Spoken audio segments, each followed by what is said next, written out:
अब तुमने अगर ये सोच लिया कि कहीं कोई विधान नहीं है, कोई डिवाइन लॉ नहीं है, ऐसे ही दुनिया चल रही है, खाओ पियो मौज करो, किसने देखा है। अब तो कुछ लोग ये भी कहने लगे हैं कि स्वर्ग नरक किसने देखा है, पुनर्जन्म होता है कि नहीं होता है क्या मालूम। सब कुछ एक ही जन्म है बस, ये जो मिला है। और जिनने पैसा कमा लिया, सुख साधन इकट्ठे कर लिए, कहते हम स्वर्ग में हैं, हम स्वर्ग में आ गए। और जो गरीबी में जी रहा है, हवा में जी रहा है, तंग दिली में जी रहा है, बोले तुम नरकों में डले हुए, तुम पर खाने को नहीं है, पहनने को नहीं है, ओढ़ने को नहीं है, तुम्हारा ये नरक चल रहा है। इसी दुनिया में तुम नरक में हो, हम स्वर्ग में हो। बताइए, यही सब बना लिया उनने। फिर उनसे कहो अस्पतालों में कौन है, वहां तो अमीर भी है और गरीब भी है, तो फिर तुम नरक में कैसे पहुंच गए? स्वर्ग से यही पहुंच गए नरक में। तो कहने का मतलब ये है बहनों भाइयों, इस बात से काम नहीं चलेगा कि महाराज हमें सजा नहीं दो, हमें पता ही नहीं है, तू काट छो का बोलो है, बाजा के जी नहीं कह पाओगे। वो दरबार में दरबानी कहेगा, धर्मराज कहेगा, दुनिया का सारा ज्ञान हासिल कर लिया, इसको हासिल क्यों नहीं किया कि क्या करूं और क्या ना करूं, क्या करना चाहिए क्या नहीं करना चाहिए, इससे क्यों वंचित रहे। उपदेश तो तुमने बहुत सुने, भाषण तो तुमने बहुत सुने, लेकिन अपने हित का भाषण नहीं सुना, अपने हित का संदेश नहीं सुना। परहेज करते रहे संतों से, महात्माओं से, अवतारों से, पीर फकीर पैगंबरों से। उसमें भी विभाजन कर दिया कि ये मेरे हैं, ये तेरे हैं, मैं इनकी बात नहीं मानूंगा, वो कहते मैं इनकी बात नहीं मानूंगा। एक बार वहां अशोक नगर में गुरु महाराज का संदेश चल रहा, हम लोग गए थे वहां, तो बाहर वो जो लोग बैठे थे, मुझे बाथरूम लगी तो मैं उधर चला गया। तो क्या कह रहे हैं, कानों में रुई डाल लो, काफिर उपदेश दे रहे हैं, काफिर, कानों में रुई डाल लो, अगर सुन लिया तो अनर्थ हो जाएगा, दोजख में जाना पड़ेगा। तो वो एक शब्द सुनना नहीं चाहते हमारा, मतलब महापुरुषों में उनमें भी विभाजन कर दिया कि ये तेरे हैं ये मेरे। बताइए, भगवान की अवतारी शक्तियों में, भगवान के संत और फकीरों में, भगवान के दूतों में भी विभाजन कर दिया कि ये तेरे हैं ये मेरे हैं। जबकि संत क्या कहते हैं, सूरज निकलता है तो सबके लिए रोशनी लाता है, वो किसी एक के लिए नहीं लाता। पेड़ों में फल लगते हैं तो सबके लिए, पेड़ कभी अपने मुंह से नहीं कहता है कि मैं तुझे दूंगा तुझे नहीं दूंगा, उसके फल सबके लिए, जो आ जाए, जो तोड़ दे वो खा ले। नदियों में पानी बहता है तो नदी किसी को मना नहीं करती, जिसको प्यास लगी हो पानी पी ले। इसी तरह से ऊपर से शक्तियां आती हैं, अवतार लेके संत आते हैं, महात्मा आते हैं, पीर फकीर आते हैं, पैगंबर आते हैं, वो सबके लिए आते हैं। उनके वचन जो होते हैं वो सर्व हिताय और सर्व सुखाय, सब हितकारी, हे दुखहारी सब हितकारी, करो जीवों का कल्याण। सब जीवों का कल्याण करने के लिए आते हैं, किसी एक की बात नहीं। गुरु महाराज कहते हैं कि परमात्मा का संदेश, ईश्वर का संदेश मानव मात्र के लिए होता है, मानव मात्र की भलाई के लिए होता है। इंसान होना चाहिए, इंसान होना चाहिए, वो इंसान जिसमें इंसानियत है, जिसमें मानवता है, जिसमें मानव धर्म है, जिसमें मानव प्रेम है, वो उनके संदेश को ग्रहण करता है। और जो इंसानों के रूप में बैठे तो हैं, देखने में तो शक्ल इंसान की है, लेकिन कार्य उनके हैवानों जैसे है, शैतानों जैसे है। उनके लिए वचन नहीं होते। क्यों? क्यों? उनके ऊपर पाप कर्मों का ताप चढ़ा रहता है, इसलिए उनको अच्छी बात तो लगती है, बुरी जो तुम्हारे हित की है, तुम्हारे कल्याण की है, तुमको नरकों से बचाएगी, तुमको 84 में जाने से बचाएगी, तुमको शांति देगी, सुकून देगी, आनंद देगी, जीवन में मंगल करेगी, वो बात उनको कैसी लग रही है? बुरी, बुरी से भी बुरी, कड़वी से भी कड़वी। और जो बात हमारी रूह को, हमारी आत्मा को दोजख में ले जाएगी, नरकों में ले जाएगी, वो बात अच्छी लगी। कि उदो धर्म चर्चा बाती नहीं है और बिना बुराई के नींद आती नहीं।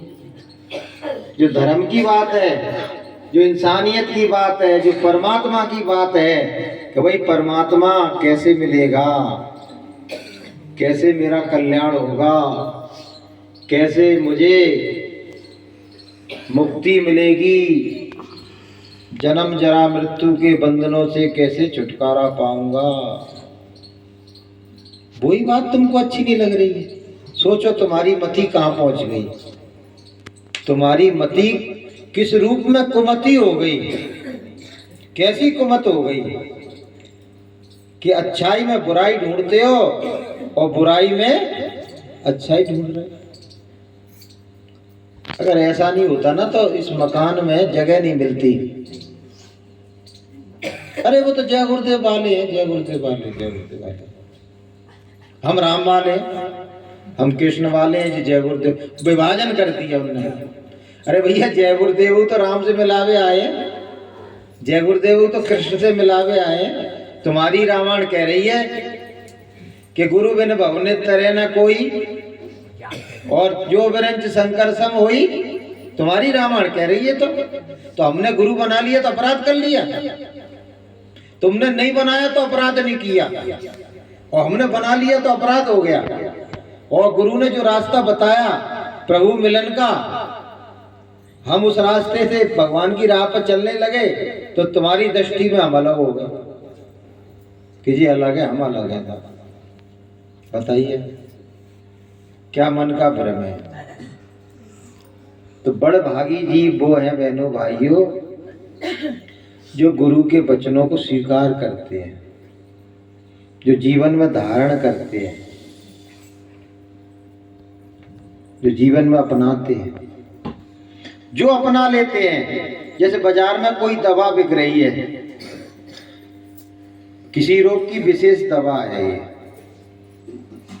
जो खा लेगा वो उसका रोग ठीक हो जाए, जो खाएगा नहीं उसका रोग ठीक होने वाला नहीं है। इंसान पर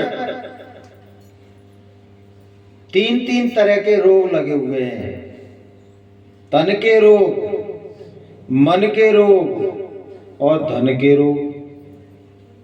3 तरह के ताप चढ़े हुए हैं, दैहिक ताप, दैविक ताप और भौतिक ताप। बताओ एक तरह का बुखार नहीं है। जैसे आजकल बुखार आता है ना तो कह रहा भैया तुमको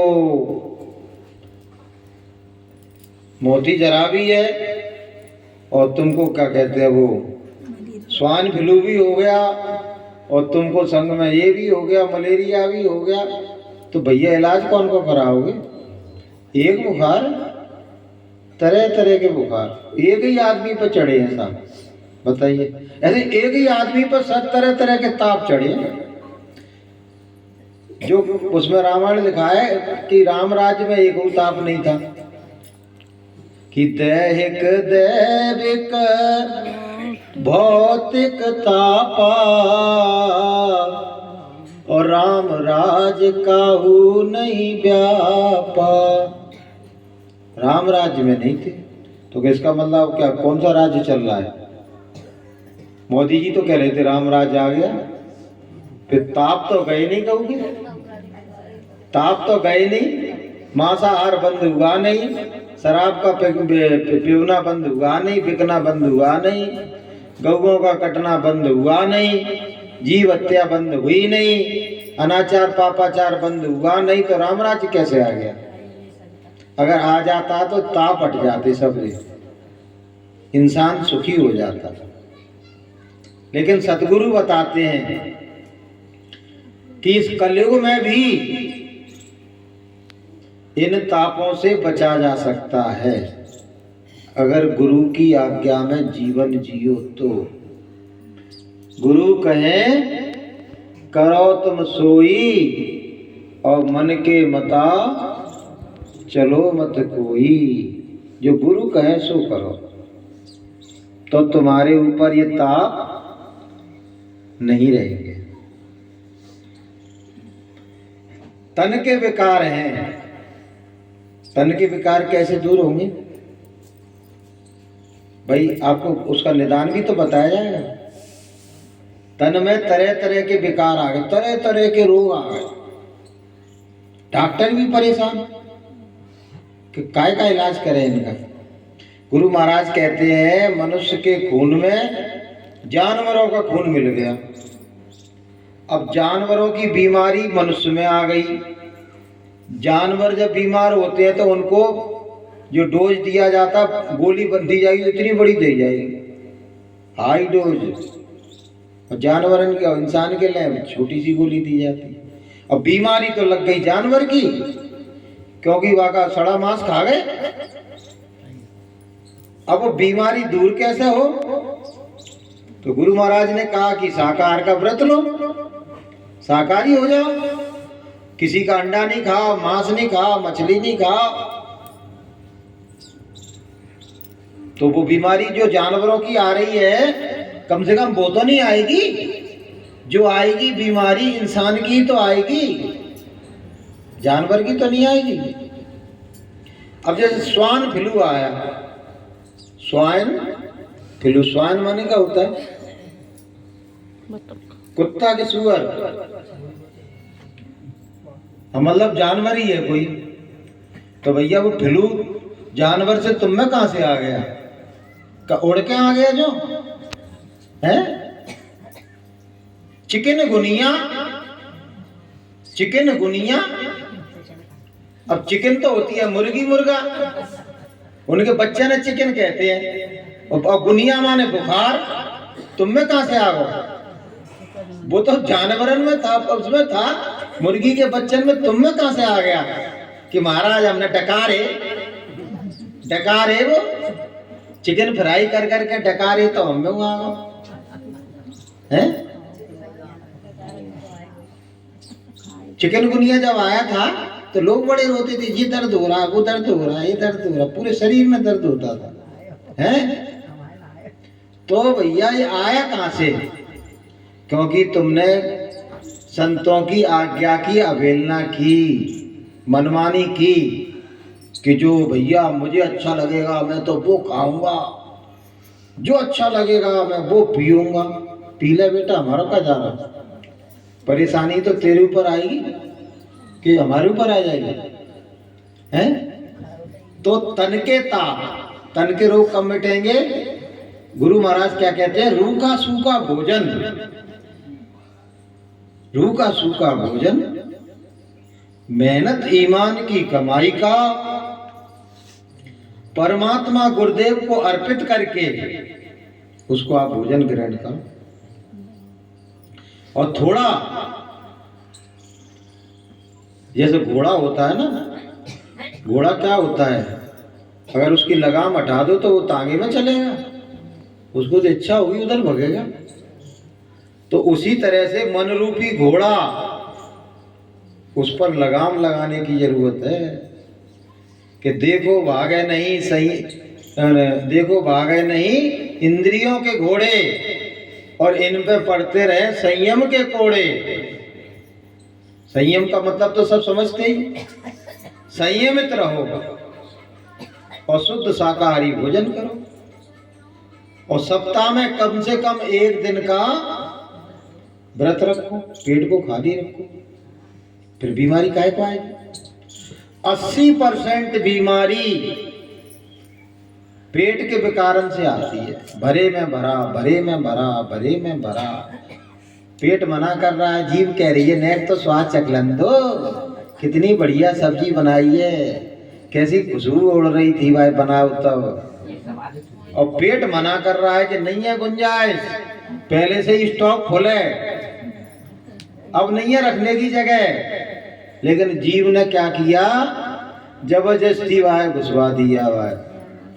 अब बीमार नहीं होगे तो क्या होगा है? मैं एक शादी में गया, मैं नाम तो नहीं बताऊंगा किसी का, अभी की बात है।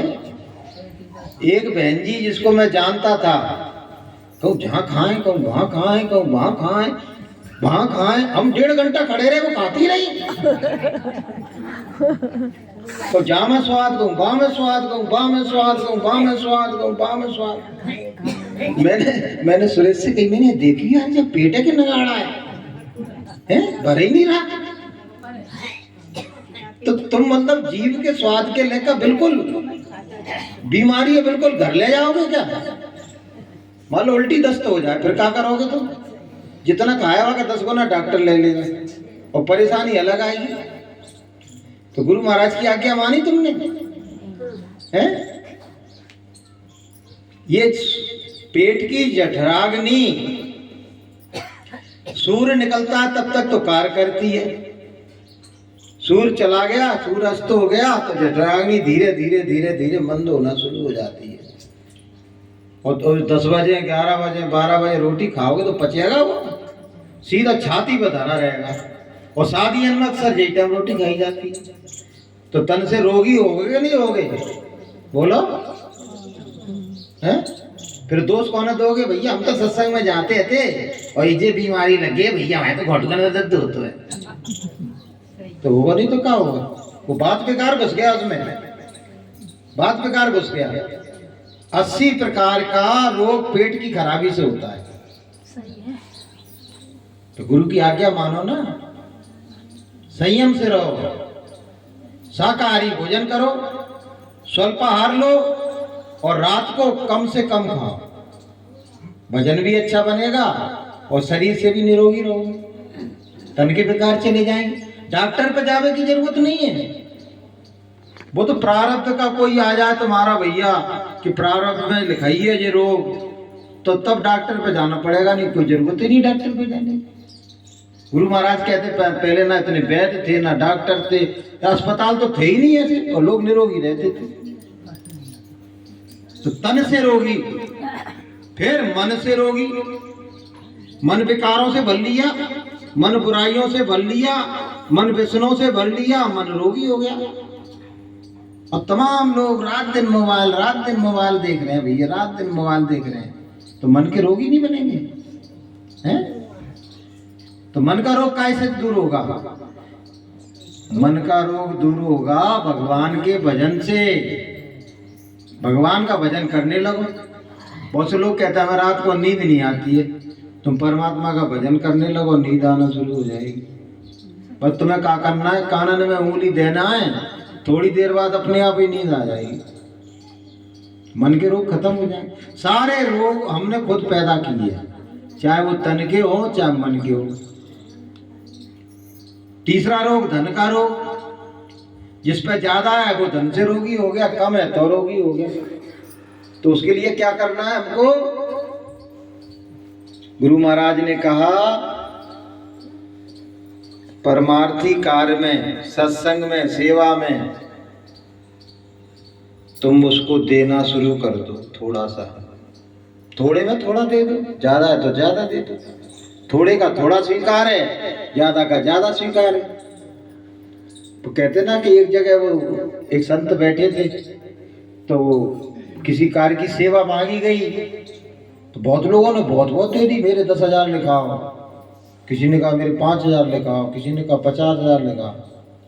एक बुढ़िया आई बेचारी, बापा एक आना, पहले एक आना चलता था, एक आना है, तो बाने मोटी में लाई के गुरु महाराज में जी ले शर्म के बारे कोई दे भी नहीं दी, कहाँ 10,000 का एक आना दे गई।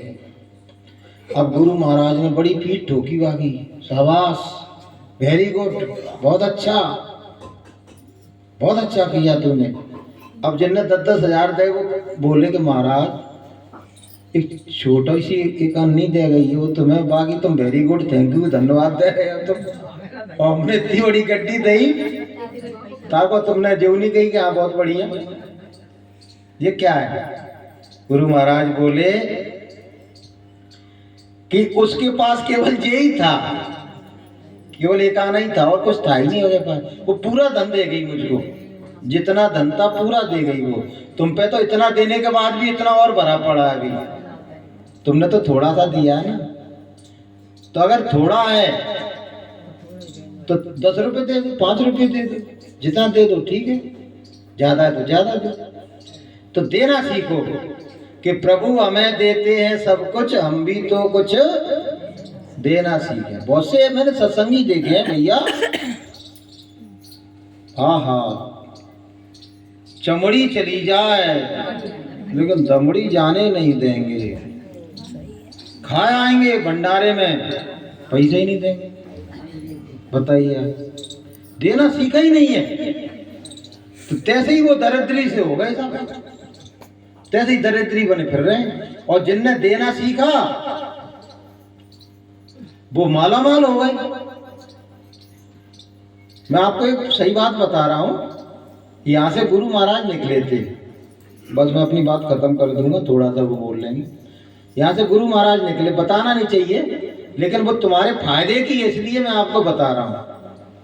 तो हमने क्या कहते हैं, वो डलिया भर के, 1-2 डलिया भर के फल मंगाए हैं। अब गुरु महाराज का दर्शन करने गए था तो गुरु महाराज से कही, गुरु महाराज हमारे घर चलो। तो गुरु महाराज तो सब जानते ही है कि घर में व्यवस्था, पहले जो मकान थोड़ी था, पहले तो ऐसा मकान था कि लोग आते थे तो कहते थे ऐसा मकान ही देखा कि हाथ लगाओ तो ऊपर पटिया पे पहुंच रहा हो, तो पंखा भी नहीं लगा सकते, ऐसा मकान था। तो गुरु महाराज बोले बच्ची मेरे घुटनों में थोड़ा दर्द है, बाद में देख लेंगे हैं। मेरे मालिक आपके लिए जो फल लाए थे, तो वो आगे वो गाड़ी चल रही थी, किसी की सेवादारी बोले आने आओ आने आओ आने आने आने, क्योंकि हम ऐसे अनाड़ी। गुरु महाराज ने कछु कही नहीं तो उनकी गाड़ी में ही पूरे फल पड़े थे, पूरे 2 डलिया फल। गुरु महाराज कछु बोले ही नहीं, वो आगे थोड़ी जगह थी, गुरु महाराज और वो जो कह सकते थे इसमें क्यों डाल रहे हो, फल की गाड़ी आगे चल रही है। वो प्रेम बस कछु कह ही नहीं पाए, वो प्रेम के मारे वो कुछ कह नहीं पाए कि बच्चे लाए फल लाए, वैसे मैं घर नहीं जा रहा हूँ तो कम से कम फल ही स्वीकार कर लो हैं।